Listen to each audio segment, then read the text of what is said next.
it's really easy for some knuckleheads to say it's just a representation spot. She's really freaking good, as are all these women. Yeah. Like, these are not representation spots. They are at the top of their game here. So, like, just want to point that out.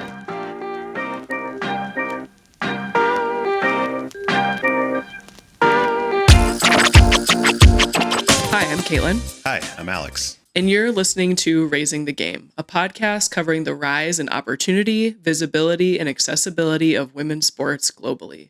We're a husband-wife team who are avid sports fans raising two young girls and find the exposure and investment in women's sports a gateway for them and other young girls like them to see their passions for play, performance, and leadership, not as extracurriculars to be added to a resume or a discipline with an expiration date after high school or college, but as a real opportunity to build a career as an athlete, a coach, an analyst, an athletic trainer, a director of sports operations, or maybe even a podcaster. Each week, we're bringing you the top stories in women's professional and sometimes collegiate sports. We'll highlight primetime performers, key business decisions, economic impacts, and the growing opportunities for women's athletics. You'll hear our perspectives on these stories as fans, but perhaps more importantly as parents who value what these stories mean for our kids. If there is a storyline or topic you'd like to hear us talk about, reach out via email at raisingthegamepod@gmail.com or on social media at RTG_pod. All right. We're doing it again. How are we doing? Doing all right. I'm just going to preempt this with our audience. I'm coming off of a cold. Over the weekend. So I might be going into one. So this might our be a little voices rough. Are a little off. That is why 'tis the season. Yep. I'm sure many of you can relate. Before we get into the material for this week's episode, we just got a couple shout outs and things we want to cover ahead of favorite thing. So again, we'll continue to shout this out. Opportunities for community support here in Minneapolis. I know my own kind of experience is that the national news headlines have been dwindling and things like that, but there are still a lot of families who need support. And a lot of ways to give back to the community. So look for some of that information we've been including in our show notes and YouTube description, things like that. And continue to support however you see fit. Yeah. And then two things we completely spaced in our first episode last week in February. We record on Mondays, and Wednesday last week was National Girls and Women in Sports Day. We totally could have done a dedicated episode to that. It's not like we sit here and talk about women's sports all day long. So we missed that. Apologies for not shouting it out, but we celebrated by releasing our podcast episode. We did. So there you go. And then we also neglected to mention it. February is Black History Month. So we wanted to honor all of those Black athletes, Black female athletes who have sort of blazed the trail, especially here in the month of February. And we're going to, in our Olympics segment today, which is almost the entire episode, we're actually going to deep dive a little bit on all of the Black female athletes that are making up Team USA at the Milano Cortina. I'm excited. Games in 2026. So, favorite thing?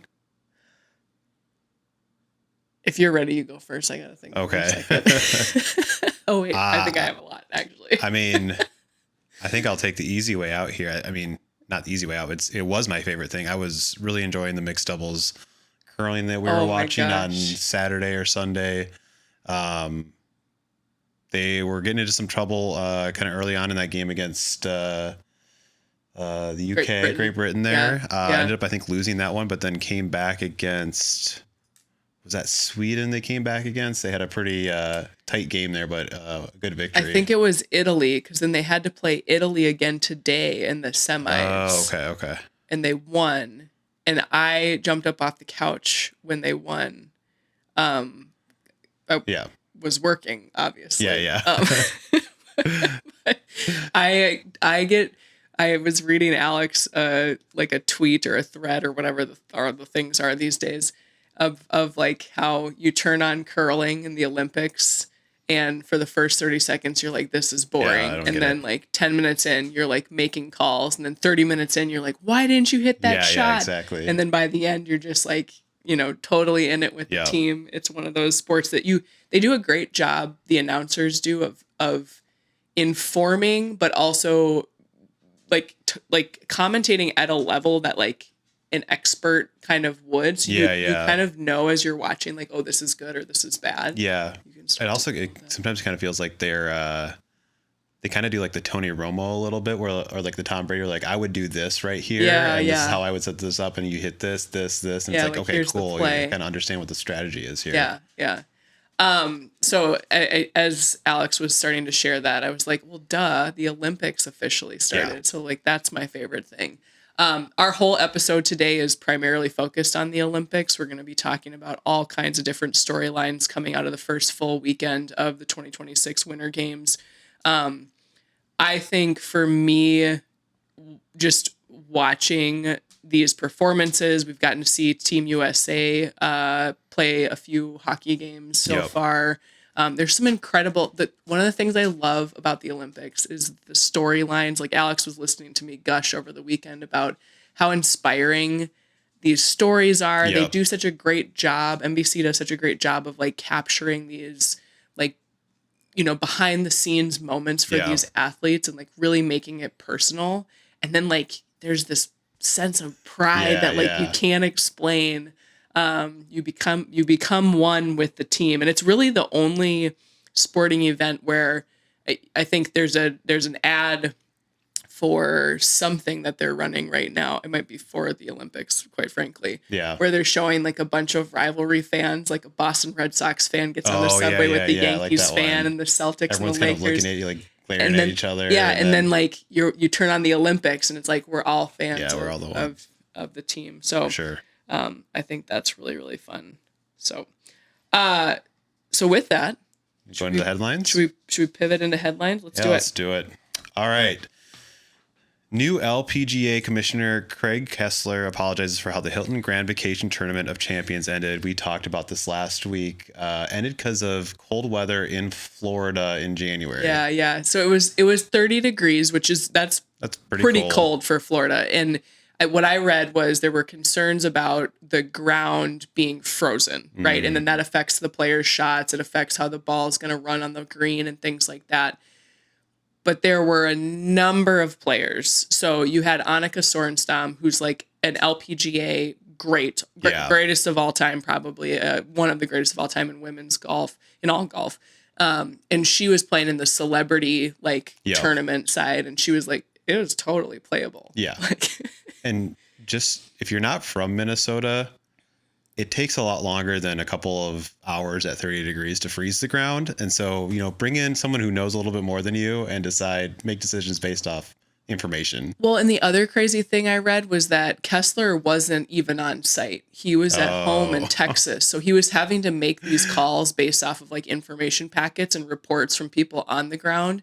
And to his credit, he's like, it was my bad. Yeah. I should have been there. I'm kind of like, why weren't you there for the first tournament of the season? Yeah, exactly. But anyways. Yeah, we could drain that. We could drain that. Let's move on. Coco Gauff falls from 3 to 5 in world rankings following quarterfinal loss in the Australian Open. Yeah, there were a couple other shakeups. I think most of the other Americans stayed, relatively. I know I saw Jessica Pegulas held on to her number 6 world ranking. But this was definitely dropped Gauff out of the top 4 for the first time, I think, in 2 or 3 years. Wow. Okay. So Jordan Childs nails a perfect 10 floor routine against Minnesota, set to Minnesota music legend Prince, her 4th 10 in as many weeks. And I think I heard she specifically changed it up just for Minnesota. She did. So I think she's had this routine. She's done it before. She had been using a different track for her floor routines this season, but she pulled it out. Little tribute to Minnesota. She did a really nice speech after the event was done. Stuck around, signed autographs, took pictures with little girls. Like, just what a true kind of professional and somebody who really understands her platform and her impact that she can have. Yeah, that's awesome. The Olympic stage, a coming out party for PWHL and specifically USA Hockey. Hopes for bi-directional viewership benefits with Olympics competition drawing fans at the PWHL and vice versa. Yeah, so I was reading a lot about this, and we'll probably talk a little more about hockey in our next episode because we'll be into the knockout rounds of the tournament for women's ice hockey. But the PWHL, we've talked about in a previous episode here, started 3 years ago. That was after the last Winter Olympics. And so there's now this professional league that's gaining traction in the States. And so you're seeing this kind of push-pull of fans of the Olympics, which used to be like one of the only places you could watch women's professional hockey at this level, right? Coming over and now wanting to watch these players into the PWHL, and then fans who maybe have just kind of glommed onto the PWHL now coming in and tuning in for the Olympics. I'll be really curious to see what viewership numbers are for these games once they start to report those out. Yeah. Team USA captain and 5-time Olympian Hillary Knight scored her 14th career goal over the weekend, tying Natalie Darwitz and Katie King for the all-time Olympic scoring record. Yeah, so she's off on a tear. She's got a couple assists too. I think she's got 3 or 4 total points in the tournament so far. They've played 3 games. They are set on a collision course for a tilt against Team Canada tomorrow. We're recording this on Monday. So yesterday. By the time you hear this, the result will be out for that round robin game. But Hillary Knight looking in really good form. This is going to be her last Olympics. Just my Captain America. Yeah. WNBA league officials provide counter offer after over 6 weeks of not responding. The offer, according to the front office sports, made marginal changes to revenue sharing percentages with no changes to the system, while conceding on some housing provisions as well as developmental player roster spots. Yeah, so this is another one we could spend a lot of time talking about. But just briefly, there has not actually been much reporting about what the league provided the union yet. And that makes me think the union is still reviewing. It clearly hasn't been the monumental shift towards the union's ask around revenue sharing, which is disappointing, I know, for the union. There was a lot of chatter that came out after the meeting last Monday. We talked about ad nauseum in our last episode, but about some of the provisions the W has conceded on. Yep.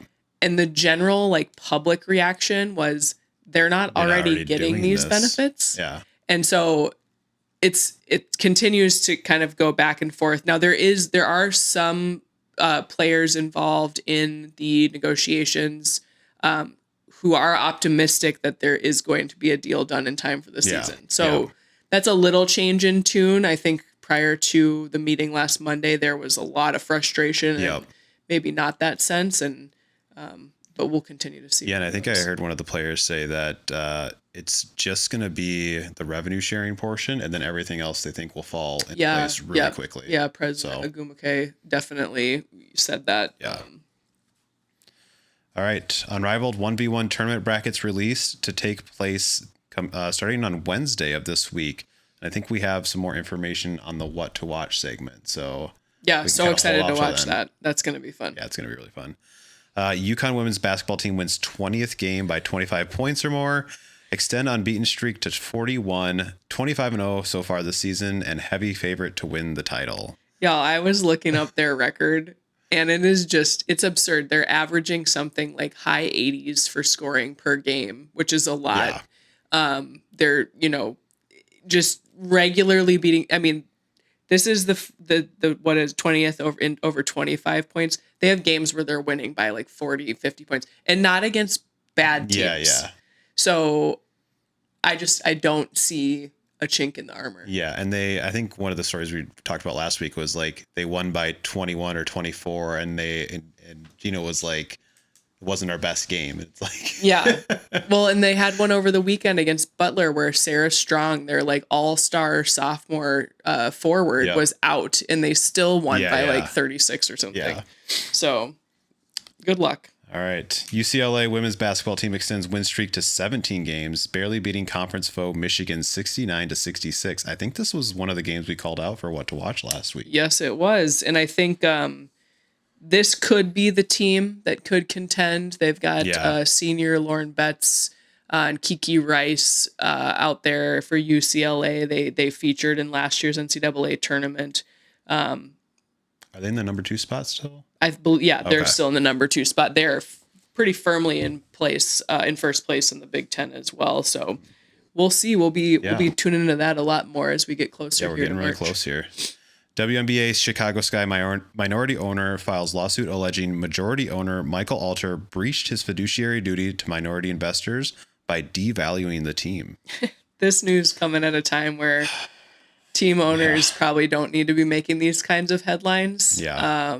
I also saw that Angel Reese had put out some demands. I don't know if it was in relation to these questions, but she was essentially like, you need to get me a better team around me. Yeah. And so this is just a bummer to hear about.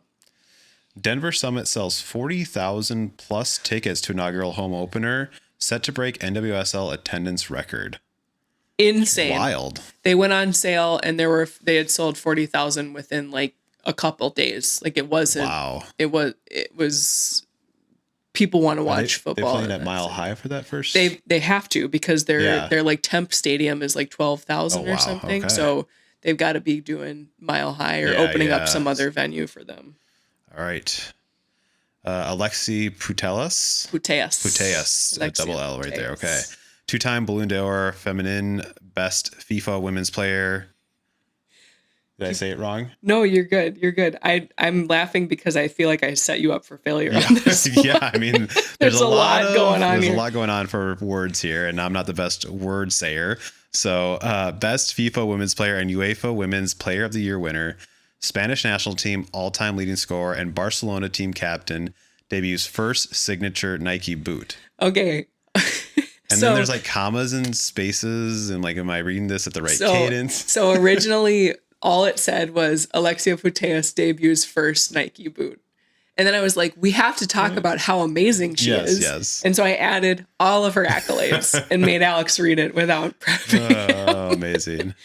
They look cool. Go check them out. They're customized. Got a lot of signatures for Alexia. She's known as La Reina in Spanish, for the queen. And so there's some nods to that there. It's pretty cool. Awesome. Record viewership in Brazil for Corinthian Women's Football Club during FIFA Champions Cup with over 1 million concurrent streams. Yeah, so this was the FIFA Women's Champions Cup. They played Arsenal in the final, and this is huge. I read, too, that this was in competition with a championship game for a club in Brazil, and that this was contending with it for viewership or topping it at certain points too. So huge for women's football, growing globally. So fun to see. That's awesome. Kansas City Current announces the launch of Teal Rising Academy in Itu, Sao Paulo, Brazil, the first NWSL team to establish an international youth academy presence. Just more evidence of how this game is going to continues to grow globally. Yeah. The soccer tournament, TST, is launching a mixed gender event during their summer competition with 16 mixed gender teams and a $1 million purse for the winning team. This is going to be an event we'll have to talk about, like super fun to watch. It's 7v7 soccer. You bring out a bunch of the old guard. You get like the old guard, but sometimes you get some of like the other sport athletes to play, and it's a lot of fun. Yeah, so I did read Hope Solo is going to be participating in the mixed gender event, which is kind of interesting. She did, the quote I read from her was she was throwing some shade at, unequal pay and things that could get resolved while she was still playing. But it'll be interesting to see her back out on the field. LA 2028 Olympic soccer venues announced stadiums across America, not just California, including Nashville, Columbus, New York, and St. Louis. Yeah, so soccer fans, I hope you also can pay for a couple of flights. Tickets. Yeah. Canadian soccer business announces the acquisition of non-exclusive Canadian media rights to NWSL, in which more than 20 Canadian players currently compete professionally.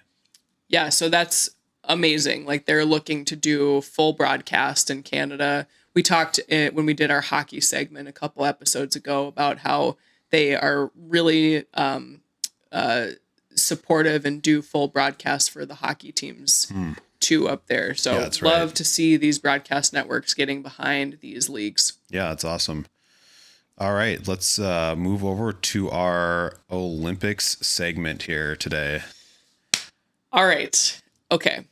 I am going to get into some fun facts about this Winter Games, but I have to open this segment on a little bit of a surprise for Alex and a monologue for all of you. I love the Olympics. Mm.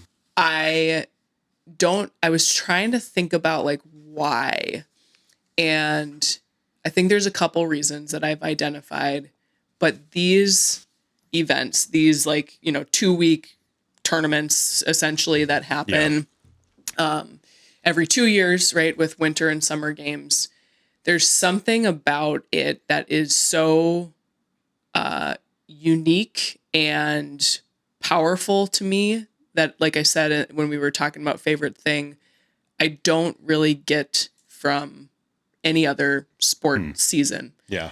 So a couple things for me. I think one is the Olympics for much of my childhood were one of the only ways that you could really see female athletes compete at the highest level. We didn't have a lot of these professional leagues, or if we did, you couldn't really watch them because they didn't have the broadcast deals that they have now. And so I think as a young girl who is very interested in sports, I've loved sports my entire life, being able and really looking forward to these events to see the best of the best do their thing really meant a lot to me. Second thing, I was born in Atlanta, Georgia, and we were able to go to the 1996 Summer Games when they were hosted in Atlanta. And I think that like fundamentally changed my DNA a little bit. So getting to see, those events live and the kind of the ceremony and the pageantry around the Olympics really made an impression on me. And then, like I said earlier in the episode, the stories that they craft about these athletes and just the grit and commitment and determination that actually has burrowed itself into who I am now. And I think a lot of that came from hearing these stories of these athletes of not giving up, of putting in all the extra time, of really honing your craft. One of my favorite quotes in the world is, whatever you do it well, do it so well that others will go and tell, or people will go and tell others to come watch you do what you do.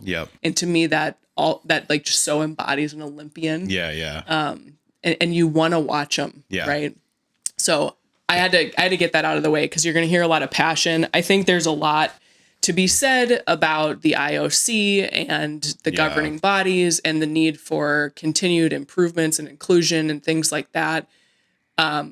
It doesn't, I never want those opportunities for improvement to take away from what these athletes have achieved to just get to the Olympics, let alone win medals. Yeah, absolutely. So with that, now we can dive in a little bit on the 2026 Winter Games. So this is the third Winter Games that Italy has hosted. It's the second time that Cortina has hosted. So Cortina hosted alone in 1956. Oh, wow. Yes, that was 70 years ago. That was 50 years ago. What? No, it's just how I feel old saying 70. It's like I did the math. Yes, that was 70 years ago. And this Olympics in particular, we're continuing to see those barriers broken. So 47% of all athletes this year are women. That is a record for any Olympics. And there are 50 women's events. That is a record for the Winter Olympics. Wow. So that number of events for the women. The other thing that I read that was really cool about these Olympics is all Olympians and Paralympians. We'll talk about the Paralympics that follows the Olympics here at the start of March. They will all receive $200,000 in just kind of a fund. And I could not track down who is providing this. That's every country's Olympians, not just one country? Like it's everyone. I think so. Okay. I need to go look into it, but I thought it was, again, some of these athletes are not, like, if you think about how niche some of these sports are, like they're not making millions doing curling in Duluth, Minnesota. Or I mean, there's some Chaska folks here from Chaska right Curling Center, right? So I thought that was cool, and something to maybe look into a little bit more, but just to see that support for those athletes. Let's talk a little bit about the business side of things. So their NBC has been chosen as the premier broadcast partner for the Olympics. They signed a deal in 2014, a $7.75 billion deal for all games broadcast, so summer and winter broadcast through 2032. So in 2028, we'll have the summer games in LA here. Yep. And then 2032, the winter games, I believe, are in... Wait. 2032 is summer. Sorry, I'm getting confused. Because I'm like, SLC is 2034, but that's after. So anyways, through 2032, the Olympic Committee announced a $3 billion agreement for just recently for the 2034 Salt Lake City Games, Winter Games, and the 2036 Summer Games, to be determined where those are going to be held. So all in from 2014 to 2036, that's a over $10 billion, almost $11 billion broadcast deal with NBC. They have been doing the Summer Olympics since 1998. They've been doing the Winter Olympics since 2002. What is really key about this is they have just signed these big contracts, and they are choosing to feature women. Yeah. They are choosing to feature female athletes. So when NBC dropped its first kind of main trailer or whatever focus or feature for the Olympics, it happened during the Macy's Thanksgiving Day Parade. It was all female athletes. It was Lindsey Vonn. It was Alyssa Liu. It was Chloe Kim. It was Michaela Schifrin, right? All these names that we've been talking about here. This is so intentional. Yeah. You don't sign multiple billion-dollar contracts and then not intentionally choose the athletes who are going to drive viewership. And what it points to, excuse me, is that women are driving viewership of these sports.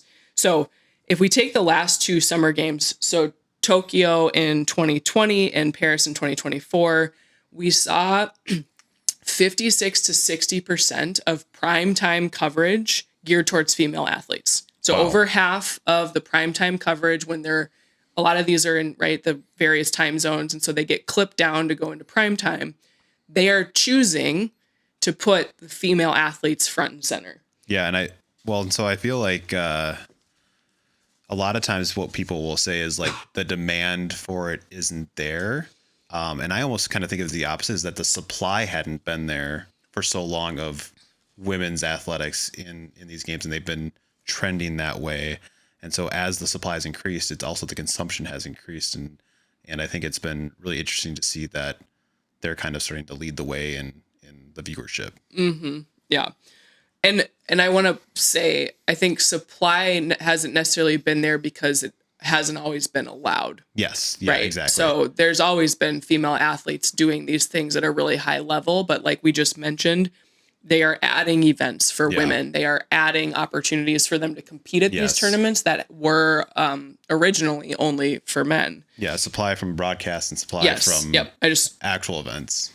So if we go back to those two games, right, we talked about the viewership in the primetime spots. We also saw the highest social media engagement rate. So during the 2020 Olympics, Simone Biles, who, if you recall, in Tokyo, she withdrew from the tournament. Yeah. She produced 100 million organic impressions and $2.7 million in social value from one tweet. Oh my gosh. One tweet. Okay. You think that marketers and people aren't looking at that going, we should be putting her in our feature. Exactly. High performance also during these games. So 67 of the 126 medals won by Team USA during the Paris Olympics were brought home by women. Amazing. That's over half if you're doing the math. And high viewership. So two examples of this. 9 million average viewers for the women's soccer gold medal match. Saw the U.S. take gold over Brazil. 9 million average viewers, right? And then 13 million peak viewership during the women's gymnastics team final, which, if you recall, that was also a big deal in Paris because Simone Biles had come back. You had Jordan Childs, you had Suni Lee, right? You had like this whole slate of really kind of hyped athletes on that gymnastics team. So if you've watched the Olympics at all this Winter Games, you will notice that it is highly geared towards women. The features are, we've seen the Visa ad with Michaela Schifrin and her younger self. When they do like the montages of different athletes, like I gotta be honest with you guys, I don't think I could name, the only male athlete I can name is Corey Dropkin because he's on the mixed curling doubles team with Corey TC. And he's built. Like, and he looks nice. Yeah, he's built. But I feel like I've heard more men's names from other countries, frankly, than I've heard from Team USA. And that's no shade to the male athletes on Team USA. It's just that there's a clear focus is not really there on the women. Right now. Which is really cool to see. So wanted to start with that. And I think as we think about that representation and the importance of representation for female athletes, it's also really important for us to think about the representation for other minority groups. So as we mentioned at the top, it's Black History Month. There's a record number of Black American women competing in this Winter Games. And so we wanted to do a little bit of a spotlight on each of those. I want to start, though, just by opening it with a little nod to the first Black American woman, and actually I think just Black woman, to win gold was Vanetta Flowers in the 2002 Salt Lake City Olympics. She won gold in the two-person bobsled. So that was the first gold medal won by a Black American woman in Olympics history. Wow. So moving into our 2026 Olympians, got to start with our girl, Laila Edwards. Go Badgers. Laila currently plays for the University of Wisconsin-Madison, where she's a senior. She's a two-time national champion. She is the first Black woman on a national hockey team. Wow. And she, in 2004, so a couple years back, she was named the MVP. 2024. Thank you. We're losing it a little bit here, folks. 2024, that would not have just been a couple years back. She was named the MVP at the IIHF Women's World Championship. She was the youngest ever to be named MVP. And so far in these games, Laila has showed up. I hear the announcers talk about her all the time. She has 3 assists so far on Team USA's now 15 goals. It was 10 goals when I wrote this. They scored 5 more today. She didn't get any points in that game. Just a quick shout. They play their final round robin game. We've mentioned this, but tomorrow, Tuesday. Yesterday, if you're listening to this. Yep. It will be, you'll know the results before you listen to this, against Team Canada. USA looks poised to make bracket play, which begins on Friday, 2:13 in the afternoon. And I think the important thing with any of these athletes that we're talking about in this segment, these aren't just, it's really easy for some knuckleheads to say it's just a representation spot. She's really freaking good, as are all these women. Like, these are not representation spots. They are at the top of their game here. So like, just want to point that out. Yeah, appreciate that. And we're going to talk about like the accolades that these women carry with them into these games, right? And the other thing that you'll notice as we go through this is like the network and the community that they create within the sport. So I'll get to that in just a second. Next on our list, we have Erin Jackson. She is the first Black woman to win individual gold. So Vanetta Flowers won in the two-person bobsled, but Erin Jackson won individual gold at the 2022 Winter Games in Beijing in the 500 meter speed skate. Right. I saw her skate today in the 1,000 meter speed skate. It's not her top event. Her top event is the 500 meters. Okay. I think she ended up 6th. She was on the podium for a little while, but then got knocked out by her teammate Brittany Bowe. Okay. And then the Dutch came in and set a bunch of records. Oh my gosh. Basically, it was insane. It was actually really fun to watch. So back to Erin Jackson, though. She holds 6 national records. So again, going to like, these aren't just spots to fill. 28 World Cup medals. Jeez. 16 of those are gold. She's a baller. She is a baller. She also had the honor of being the flag bearer at these Winter Olympic Games, which is a huge honor. Well deserved. And really fun to see her out there. So if you're looking to watch Erin Edwards in her feature event, the 500 meters, she will be looking to defend her medal on Sunday, February 15th at about 11 a.m. Eastern, 10 a.m. Central Time. Is that the race too where they have, there's like 4 or 5 of them racing at once? Not the 500 meters. Okay. No, that's like I was looking at all of the different speed skate events. There's like a mass start one. Yeah. That I like that one. Crazy. All right, we're going to move now into bobsled. So these next 4 athletes are all bobsled. Some of them do monobob, some of them do 2-woman, some do both. And we'll start with one who does both. Ilana Myers-Taylor. She's a 5-time Olympic medalist in bobsled. She is a 4-time world champion, and she is the most decorated Black Winter Olympian of all time. She's also the mom of 2. She's just one of those 40-year-old working moms that I mentioned last time. Just being a world-class athlete. Just being a world-class athlete. See, it's possible, folks. It is possible. She is chasing gold at these games. So she has finished on the podium in every race, but never gotten that coveted gold medal. She competes in both the monobob and the 2-woman bobsled. The heats begin on Sunday, February 15th. Monobob finals are going to be on Monday, February 16th, and the 2-woman bob finals, you got to wait all the way until Saturday, February 21st. So I'll repeat that at the end of the next 3 athletes, just if you're looking for an opportunity to watch some bobsled. Before we move on, I actually had picked out a nugget about her. Yeah. A few weeks before the Olympics, she was in a race where the front axle of her sled apparently tore off, I believe. What? It almost hit her. Oh, gosh. She continued, I think it was the same competition potentially where she got in another crash, had to go to the hospital, and then kept competing.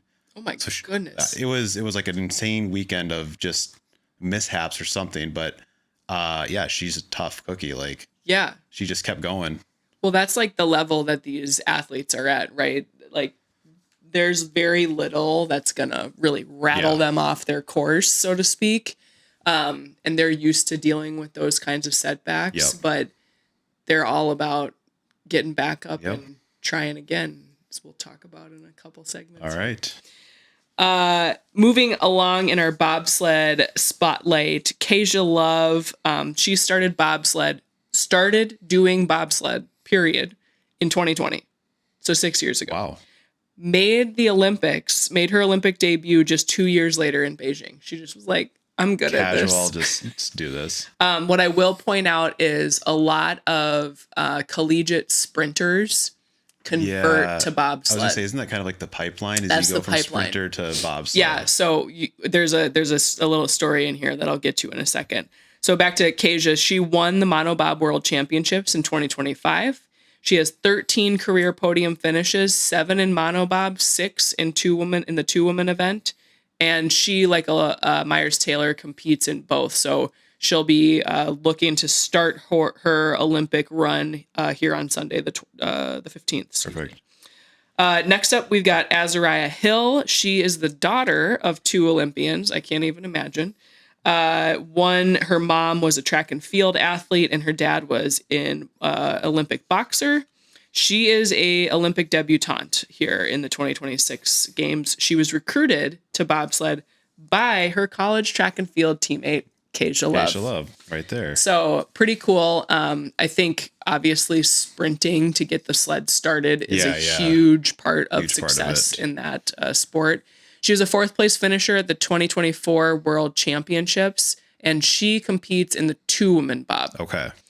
I think I had read actually that each one of them had each won a silver medal just like a month prior to the Olympics in 2 separate. Yeah. I think Keisha won one, and then a week later. Yeah. And probably in like qualifying tournaments and things like that. Yeah. I think I had read that too. And then rounding out our bobsled athletes, we've got Jasmine Jones, also a debutante. She transitioned from sprinting in college into bobsled. She's the mom of 1, and really cool. She is the member of the U.S. Air Force World Class Athlete Program. Cool. So not only does she compete for her country, she serves our country as well. Yep. And she's a mom, all around badass. We love to see it. She is going to be in the 2-woman bob events over the next week here. And then our final 2 Black athletes that we're highlighting today are skeleton athletes. So bobsled, you're in a sled, completely covered. Luge, you're laying back on an open sled, completely open. And when you're doing skeleton, you're going to lay on your belly on the sled with your head facing down the track. Not me. Not covered at all. Not me. So this takes a special type of person, folks. Mystique Rowe. She discovered skeleton through a recruiting email from Ilana Myers-Taylor. Oh, amazing. So speaking of that community, right, there's like this outreach that happens where they identify athletes who actually are competing in track and field, usually in college. And they're like, hey, want to come try this I'm wondering out? what that email is like. I think you would have a lot of fun going 90 miles an hour down a head first on a sled. Right. When she went to a rookie camp, she finished top 3 in that rookie camp right out the gate, and then became the first American in 8 years to medal in skeleton at the 2025 World Championships. She shows up and she's just like, what? Like, it's hard? Like, I got this. So heats for skeleton, if you dare watch that, begin this Friday, February 13th, with medals being awarded on Saturday, the 14th. Good Valentine's Day viewing party you can do. Yeah. And then rounding out our featured athletes here, we have Kelly Curtis. She was the first Black skeleton athlete for Team USA. She competed at the 2022 games in Beijing. She is also a member of the U.S. Air Force World Class Athlete Program. And as we mentioned before, the heats for that will happen on Friday, the 13th, and then finals will be on Saturday, the 14th. So you can tune in for some of those, support these women who are out there just doing all kinds of awesome things, competing, serving, momming, all the things. I think I'd seen that Rowe and Curtis had also won some medals just like a little bit before the Olympics here. So they're in peak form. Like, they're top contenders here. Yeah, wouldn't surprise me. Yeah. Because they seem like they're good at what they do. Yeah. All right. Speaking of good at what they do, we are going to talk about Team USA's figure skating, the women of the figure skating team. There's been some speculation, headlines, things out there of like, is this the best trio ever at a games? And remains to be seen. We shall see. Yeah. But they have started their tournament off decently well, winning the team event gold. I think I did see an article, Amber Glenn, who I'm going to talk about here in just a minute, didn't think that she performed quite her best in her routine for the team competition. Okay. I think Ilya Malinin on the men's side really kind of brought that home for them.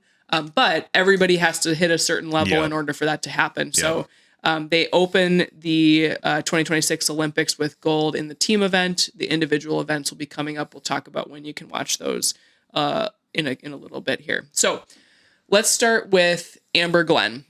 She's from Plano, Texas. This is her first Olympics. She is the 2025 women's national champion, and she's coming off a record-breaking performance in her short program during qualifiers. So this was actually something we talked about on the podcast when it happened. It was breathtaking and incredible and basically flawless. She really, I find her story really inspiring. She shares a lot kind of about some of the things that she's dealt with. She's had some mental health issues, depression and anxiety. She's dealt with an eating disorder. She is the oldest female individual skater in almost 100 years. Wow. At 26. So for those of us who are older than 26, feel older now. I feel a lot older now. But as you know, I think it speaks to, she made it here. This is her first Olympics. She's a little bit on the older side for this sport in particular. But what she's kind of had to battle through to get there, and just the commitment to the craft, right? She's also the first openly queer woman to skate for Team USA in the Olympics, excuse me. Okay. So I think she talks a lot about representation and being able to be out there on the world stage and just showing other young girls that, like, no matter who you are, no matter, you know, what it is that's important to you, you can compete at the highest level. Yeah, I think it's kind of like the second side to what you were talking about earlier of, like, they do, like, NBC does a good job of doing, like, those kind of, like, how these people grew up, where they came from, and it's kind of like you get this idea from that anybody can do almost anything.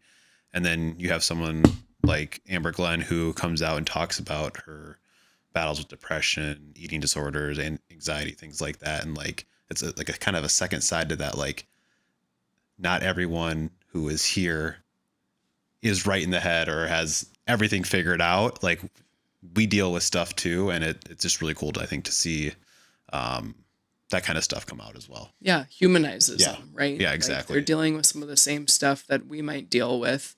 And frankly, potentially under more pressure in some instances. And it's chicken or egg, right? Some of that pressure creates that, but I agree with you.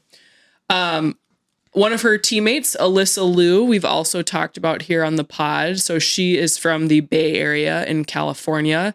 She is the reigning world figure skating champion. So Amber Glenn's the national champion. Alyssa Liu is the world champion. So she also has a really interesting story. She actually took time away from the sport for a number of years. At 13, she won the senior U.S. national championship. She's the youngest ever to do that at 13. And then she stepped away from the sport at 16. So she continued to compete for 3 years. After the 2022 Beijing Olympics, she took some time off. She came back in 2024, about 18 years of age, and is now back in the Olympics at 20. It was part of the 2022 bronze medal team in Beijing. So she has a medal to her credit. She is the only member of the female trio for Team USA to have competed in a previous Olympics. Yeah, I think they were talking, I think it was on Friday, I was in our gym working out and I had it on the team event on, and I think it was the short program that she did. And they kept talking about how she seems so much happier now. I think she that time away really, like, helped her out. They said it's like she's kind of walks around the building and skates on the ice like she's on a cloud. And, like, that is exactly what that routine looked like. Like, I'm not a huge figure skate nerd, but, like, she was phenomenal. Like, it was just perfect. Yeah. I think, speaking to, like, the time she took away, there's some quotes from her about how, like, she just wanted to be a kid. Yeah. Oh yeah. So you can imagine, like, 13 years of age, you're winning this thing. Like, how many years before that did you have to put in to get to that level? Yep. And then expectation gets piled on and you continue to grind on. There's a whole other segment we could go down about specialization and early dedication and how that does. But it's impressive for somebody at the age of 16 to say, nope, I gotta take a break. I'm going to let all of that expectation, all of that kind of fall off my back. And I'm going to step back and do what's right for me. Yeah. Like, I'm just figuring out how to do that, y'all. Yeah. I'm impressed at that age she could do it. I'm a little bit also impressed by her parents, because a lot of parents might, for better or for mostly worse, probably try to talk them out of it. But, like, if they just came out and were like, I don't know what the story is, but yeah, I think that's was probably the hardest thing for her, is to go to her parents and say, I want to stop this. well, speaks to probably the environment they've created or for sure. whatnot, and the support she felt she had around her. So that's cool to see. And then rounding out our trio here, Isabeau Levito. She is the youngest individual skater on the team at 18 years old. She's a first-time Olympian, as we mentioned. She is the 2023 U.S. champion and 2024 world silver medalist. So no slouch herself. She also is Italian-American. So it's sort of a homecoming for her to be competing. Her mom actually is from Milan. So they're right where she probably has a bunch of family, which is really cool that she's going to get to compete. And maybe there's some folks who probably have never seen her compete live who will get to see that. So if you want to catch our women's figure skaters, the single skating events will begin next Tuesday, the 17th. The short program will happen, and that's around 11:45 Central Time. And then the free skate will happen on Thursday, February 19th around noon as well. So that will be a medal round. You do your short program and then your free skate, and there's points and things like that for you to get to medaling. One final thing from a figure skating perspective, we've mentioned them before, but Madison Chalk and Evan Bates, the ice dance duo, they're the reigning world figure skating champions with 3 total world championships and 7 national titles. They are competing, going for gold. So they have, despite all of those wins, they have not Never won the gold. An Olympic medal yet. They have trained together, y'all, since 2011. And Alex and I were watching them the other night, and they're like, she is 26 and he is 25 or something like that. And we're like, wait. So they've been training since they were 10. We're like, oh my gosh. They are married. Yeah. That was like a whole thing over the last couple of years of like, are they together? They did that little thing with their moms. That were yes. Oh, it's so cute. So they performed actually today, just earlier today, as we're recording this, in the rhythm dance portion of the ice dance event. They are currently in second place behind the French pair of Laurence Fournier-Boudret and Guillaume Cizeron. That's off to you. Doing my best. That, they'll be in second place behind that duo heading into the free dance on Wednesday, February 11th, when this episode comes out. All right. So check them out if you get a chance. Most of these happen kind of in the middle of the day is when they're occurring in our local time here. Okay. Right, moving on for our final kind of feature story in our Olympics segment. One of the goats. The goat. One of the goats. The goat. Probably the goat. So we're going to talk about Lindsey Vonn. There were a lot of opinions over the weekend. I knew we'd get there. Let's get through the the first part, and then we can talk about it. So I wanted to tee this up and speak a little bit to Vonn's career, and then we're going to talk about sort of what has transpired over the last week and a half and whatnot. So Lindsey Vonn, for those of you who don't know, is from St. Paul, Minnesota. She actually grew up, I think, in the Burnsville area, but they call that St. Paul on the internet. Started skiing at the age of 2. And has just loved it since then, right? As far as achievements go, as Alex mentioned, she is one of the greatest of all time. So she's a 4-time World Cup champion, 2008, 2009, 2010, so 3 years in a row, and then 2012. She has a gold medal in downhill in 2010, excuse me. It's the first for an American woman. She has 3 total Olympic medals. She has a record 8 World Cup season titles in downhill, 5 in Super G, and 3 consecutive titles in the combined event from 2010 to 2012. And she has the 3rd highest super ranking of all skiers. All man. Like, is that like career? Yes. Men and women. We got there.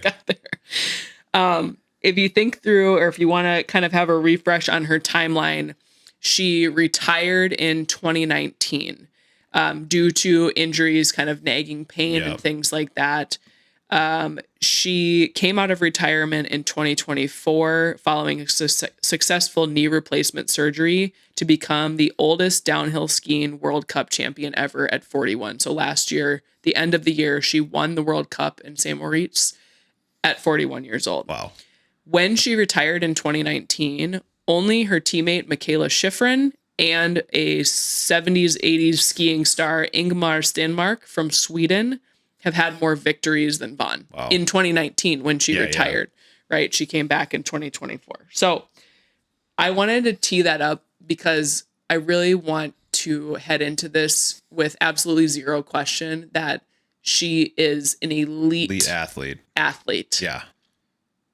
Yeah. So I think that there was a lot of, just to kind of tee up the rest of the context here, is that she had gotten hurt a week or two before. Yes. Airlifted out, was a whole thing. What was it? It was an ACL. Complete rupture of her ACL. Bone bruise, meniscus torn. They said she's gonna continue to compete. There were a lot of opinions about should she or shouldn't she. But like you said just a few seconds ago, for me, she's an elite athlete. I know you have a lot to say on this, so I'm not going to steal any of your thunder, but like, they would not be saying that she should or should not compete if she was a man, is what I'm feeling out of this whole thing. And like, personally, I think a lot of the opinions of her, she shouldn't have done this because she ended up crashing. Like, it wasn't about that. It was about her making a choice for herself and what she loves to do. But I definitely want to hear what you have to say about this. Okay. So Vonn came in with a completely torn ACL. She had a little less than a week between tearing that ACL and having to do training runs. You have to complete a training run to compete in the Olympics. You get 2, you only have to do 1. She did 1. She did her second one, braced up the knee, was fine. A lot of people had opinions about whether or not she should do that. I'm going to talk about that in a second. And then on Sunday, when she got to the gate for the downhill, she started her run. She crashed 13 seconds into that run. Yep. And here she just today posted something about this. And I am going to read that and then I'm going to go off. All right. So what she said: "My Olympic dream did not finish the way I dreamt it would. It wasn't a storybook ending or a fairy tale. It was just life. I dared to dream and had worked so hard to achieve it. In downhill ski racing, the difference between a strategic line and a catastrophic injury can be as small as 5 inches. I was simply 5 inches too tight on my line when my right arm hooked inside the gate, twisting me, and resulted in my crash. My ACL and past injuries had nothing to do with my crash whatsoever." It's hard for me to not get emotional or charged about this. Even after she made the decision to compete, there were a lot of folks, the keyboard warriors, and even journalists writing articles saying, what soul searching is she doing? What is she trying to prove? The one guy, I'm not even going to say his name because it's not even worth it, but he was like, she's beautiful and smart and already a millionaire. Why is she trying? This is a journalist, folks. Yeah. You would not say that about a man. No. And the fact that societally, we continue to feel the need to comment on what a woman decides to do with her body is atrocious. Yeah. And I was so fired up over the weekend. And this was, again, before she crashed. Yep. Now you've got a bunch of knuckleheads out there saying she should have never done it. And of course this was going to happen. No, it wasn't. If you watch, and just like she just said in her quote, the crash had zero to do with her knee. She caught a gate. Yep. It was unfortunate. Twisted around. We watched it happen a couple different ways. She caught the gate in the air, which means she had no way to leverage herself against the spin that was Yep. going to create. Yep. I guarantee you, if she had been able to leverage against the spin, she probably would have stayed on her skis and she would have been pushing off that left knee. Yeah. But she is an elite athlete. She is a professional. Yep. She knows her limits. She knows how to play through pain. She knows how to do all of those things. Yep. One of the other best things that I saw was a guy putting out a tweet or some social media post. And he's like, I am a, certified doctor of physical therapy, blah, blah, blah, blah. And here's my opinion on what happened with Lindsey Vonn. I don't have one. Yes, exactly. Because I am not Lindsey Vonn's doctor and I am not Lindsey Vonn. Yeah. Thank you, sir. Thank you. Yeah. That is how everybody should have responded. It goes to all of the things about a woman's right to choose what to do with her own body. And we do not need to comment on it. No. She gets to make that choice. If she had successfully done her run and won a medal, everybody would have been like, oh, let's celebrate her, right? But because she crashed, now we're like discrediting her choices. It was brave of her to step into that starting gate. Let's celebrate that. That's like what we were talking about over the weekend is like any man, LeBron James, that's who I don't know who's in my brain right away is like, they would have called him brave. They would have said playing on a ruptured ACL in the finals is so brave. Like, and I don't understand why such a big double standard there. Like, it's so insane how people think they have to have these opinions about women athletes. Yes. And I do understand because it's how it's always been for women.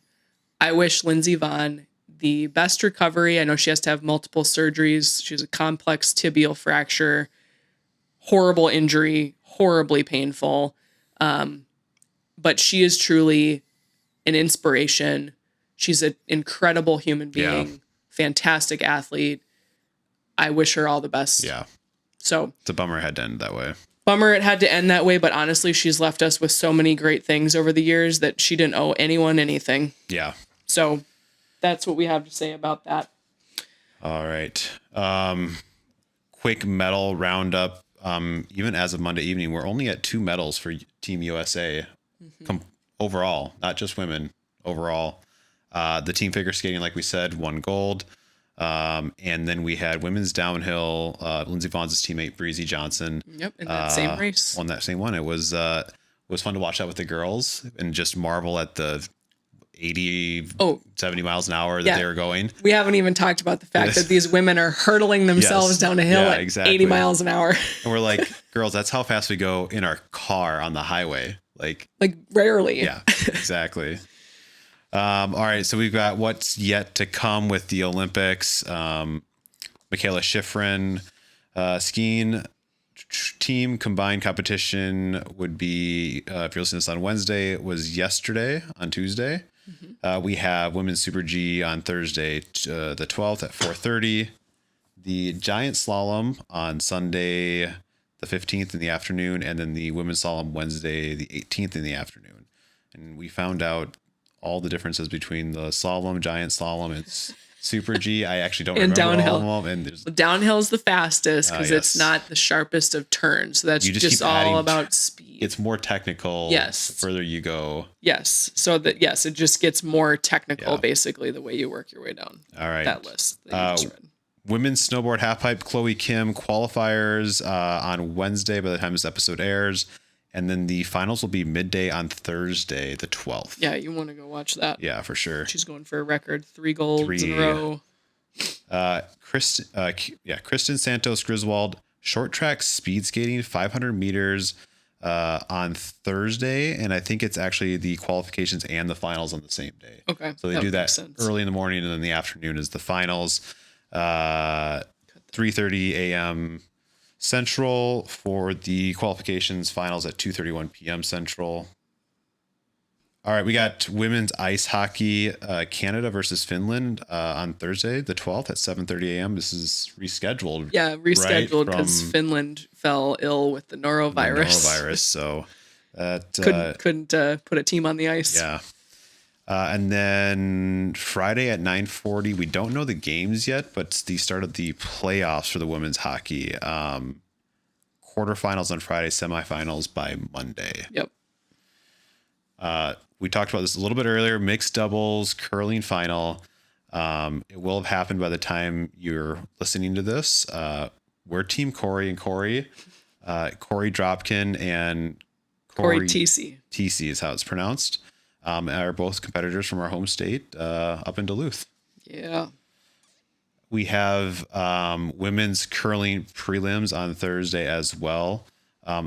We still need to look into how they decide on the teams on this. Like, I could not get the information on which folks. I don't know if they picked their teams. No one knows. No one knows. Just go watch it. It's fun. Yeah, they've got a bunch starting on Thursday. Yeah, it's like 2 games on Thursday. They get to play 8 matches. Yeah, a game on Friday, a match on Saturday, and then semifinals starting next Friday. Ski mountaineering. What? You put this on here as new event. It's a new event in these winter here? games. So they actually have to climb up a mountain and then go down a mountain, and they have little skins on their skis to help them go up. Okay. In their skis, not like rappelling. They're wearing the skis going up the mountain. All right. All right. That's Thursday. So if you want to watch something new, we're gonna put that in the phone. You can watch that. All right. We are going to attempt to wrap this up with what we're watching. Besides the Olympics. Besides the Olympics. We're out of the Olympics now. We have the unrivaled one-on-one tourney starting the day that this airs, Wednesday evening at 7 Central. They'll play again Friday at 7:30 Central, and then finishing up Saturday evening at 6 Central. So this is a 32-player single elimination bracket. Yes. Final round is best of 3. Half court setup, first to 11 points, or the highest score at 10 minutes. And I think in the final round it is 7 points. Best of 3. Yeah. But best of 3, exactly. This is where we get into the fun rules section. Yes. 7-second shot clock. Oh, you gotta go. And make it and take it rule, where if you make your shot, you get the ball back. Yeah. So like you got to play some defense here. Yeah. You got to try and get that ball away.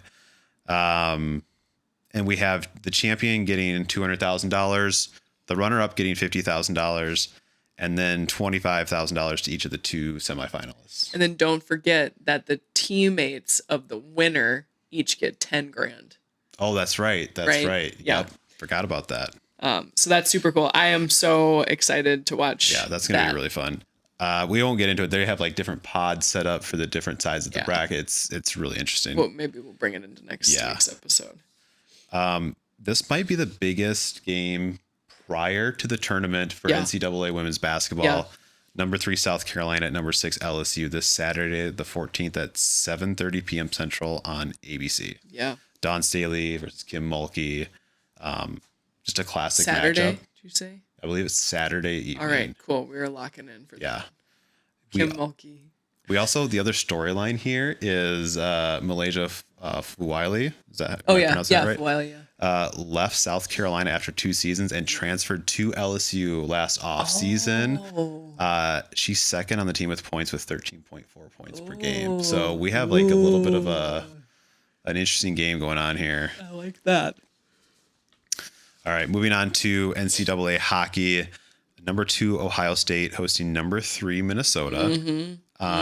Minnesota's down a few players while they're at the Olympics. So this is a chance, if Ohio State can kind of put some pressure on Minnesota, 3 or 4 point leads, and Penn State is playing an unranked RIT and they're number 4. So you have a chance for, if Penn State can really pile on to RIT and Ohio State can kind of it's not an upset because they're number 2 right now, but if they can put a lot of points on Minnesota, you might see Minnesota slide back into that 4 slot and Penn State potentially move up, depending on, it would have to be a rout by Ohio State and an absolute destruction. I appreciate your analysis, honey, but I cannot believe that you are even suggesting that the Buckeyes should beat the Gophers. I'm not suggesting it. I'm saying these are the outcomes that could happen. Get that out of here. All right. That is Friday at 5 p.m., Saturday at 2 p.m. on Big Ten Plus. Here's a new one that I did not know about that we might have to check in on. The WTA 1000 in Doha, Oh, yes. which is, my understanding, one of the most prestigious non-Grand Slam tennis events Yes. throughout the year. The quarterfinals start on Thursday, semifinals on Friday, and finals are on Saturday. It's all on the Tennis Channel, and it's just whenever you can catch it because it's in Doha, and it's a ton of different events going on all at once. So Yeah, when it's just like middle of the day. yeah, probably middle of the day. Yeah. Yeah. So, and then we have the start of I think there's already been one round. I think this is another set of games for the first round. UEFA Women's Champions League knockout phase playoffs, leg 1. Wolfsburg playing Juventus at 11:45 a.m. on Thursday the 12th, and then I just have all the fun ones. Atleti. It's just Atleti. Oh. Playing Man United at 2 p.m. on Thursday. These are on Paramount Plus or the DAZN network for free on YouTube. All right. And that is what we got for what to watch this week. No shortage of women's sports to watch this weekend. I did see before we got on to record tonight, for those local to the Minneapolis area, a bar of their own. It's a women's sports bar. They have a whole like all day long watch schedule for all the things that we just talked about. Amazing. The basketball, the Olympics, the unrivaled one-on-one tournament. So if you want to go find a spot to go watch the game and go support a local business out in the community who has been doing a ton of good as this year has started. Yeah. I mean, all the time, but specifically right now, go check out a bar of their own. We still need to make it over we've never been there. So one day. All right. We'll get there. One day. All right. We got winners and losers. I want to, oh, you know what? I just realized who you might have as your loser. So I really want to hear this. Okay. I'm really curious if this is going to be what. I feel like it's probably obvious who my loser is. Yeah. But my loser is every single person who has decided that they need to comment on what Lindsey Vonn is or isn't doing with her body or her skiing or whatever. Yeah. Knock it off. Take your opinion, write it down on a piece of paper, stick it in a drawer, fold it up 10 times and stick it in a drawer. That's the nice way to say that. Yes. That's my loser. All of them. I think I had 2 losers. It was the same loser as last week, the LPGA. Just that whole from a different angle this week of like the last time it was just seemed ridiculous. This week it's like thinking about it's like you're the commissioner. It's January. I know it's Florida, but it's January. You had no contingency. Yeah. You're supposed to know, like you're supposed to have a contingency or somebody on the ground to tell you that it's fine or it's like it just feels like for somebody who's supposed to be the man, right? Like didn't have a contingency plan. I'm not going to say it, ladies, but everyone just saw it if you're watching the YouTube maybe video. I'll say it. But then the other one was the Chicago Sky stuff. Just seems like not the right time to do that right now. And like devaluing the franchise, like that's not a good time. Not a good time. Ever doing that, but especially not right now. Yeah. All right, we'll end on our winners. On the flip side, I know this is annoying, but go look at how Lindsey Vonn has responded to some of these people. Like the way she's responded is she in the comments?